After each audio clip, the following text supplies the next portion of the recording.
Well, it's Tuesday again. It is. And we're looking at another LGB Mogul, this being a follow-up to the last LGB Mogul that we looked at that was released in 1984. Wow. But it was such a hit for LGB in the American market that they just kept doing variations on it.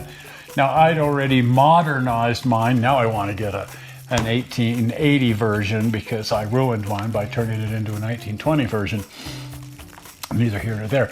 Anyway, then they actually came out with a 1920 version, and I'd already modified mine. They got the idea from And here it is. Look at that. Colorado and Southern number 6.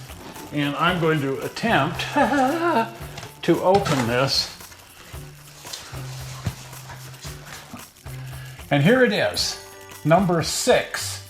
Now this one, I've hardly run at all. I ran the wheels off of the other two. Right. But occasionally I dig this out, which is why it's still in its box. It's essentially like brand new. Yeah, I hardly used it at all. Wow.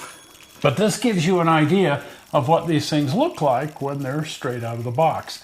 But they came out with this version, which is kind of the one that I'd already done out of one of the earlier versions. But I'm glad I did the earlier one, but mine's better, so, you know, it's neither here nor there. Unique. But just like the other one, totally bulletproof. You can run this thing for days and days and weeks and months, and it just doesn't wear out. Wow. And LGB, I mean, it's got some significant weight. Oh, okay, yeah. And so it tends to ride the rails really well. Nice. And one of the things that LGB has always done, all their engines have shoes that drag on the rails rather than picking up the electricity just through the rolling wheel.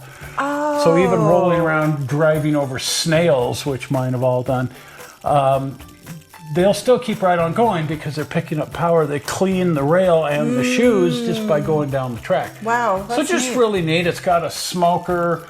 It's got all this stuff.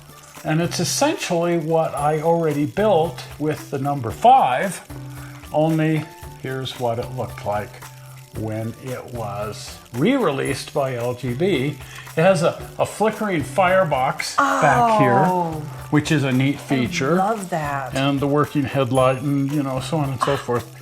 So in some ways, it's got a little more detail going for it than the one I built. Mine doesn't even have it has a working headlight, but it doesn't have a working taillight or any of those kinds of things. Or a flickering fire. Or a flickering firebox. No, all of that stuff. So I was very happy to get this one. But then I immediately bought a third one and ran the wheels off of that one. So this one just hasn't seen a heck of a lot of use. Well, that is cool. But the neat thing there is you can see what one looks like when it's essentially brand new. And here's the tender that goes, and you can see that they've added a tail light, which comes on and reverses, and some other details, an air tank. Unfortunately, there's what their coal load. Don't like that look. It just looks like a chunk of plastic. Well, it is removable because the battery for the sound system is underneath there. That other one doesn't have, you know, because it's all, I just changed everything on the other one, and the coal load looks so much better. Glue some real coal over the top of that. So I may rework this one slightly and dress it up a little bit just to make it a bit more betterer. Yes. A bit more betterer. But there's what one looks like. They've got re-railing frogs hanging here for detail. That's so neat. And just some neat stuff. Right here is this little plate, and inside there are reed switches. And if you run over a magnet, it blows the whistle. Well, because if you close the switch that's under this plate, and so since it's a reed switch, if it gets close to a magnet, that closes the switch like on a burglar alarm. And boop, boop, and it'll whistle for a crossing. Oh, how neat. And you can do 2 different whistles here because it's got 2 reed switches. If you put the magnet to the left, you get one sound. If you put it to the right, oh my goodness. You just set magnets between your rails wherever you want the whistle to blow. Just super neat. A lot of these features were picked up on later engines and so on, but at the time, I mean, LGB was the only game in town for the large-scale garden enthusiast.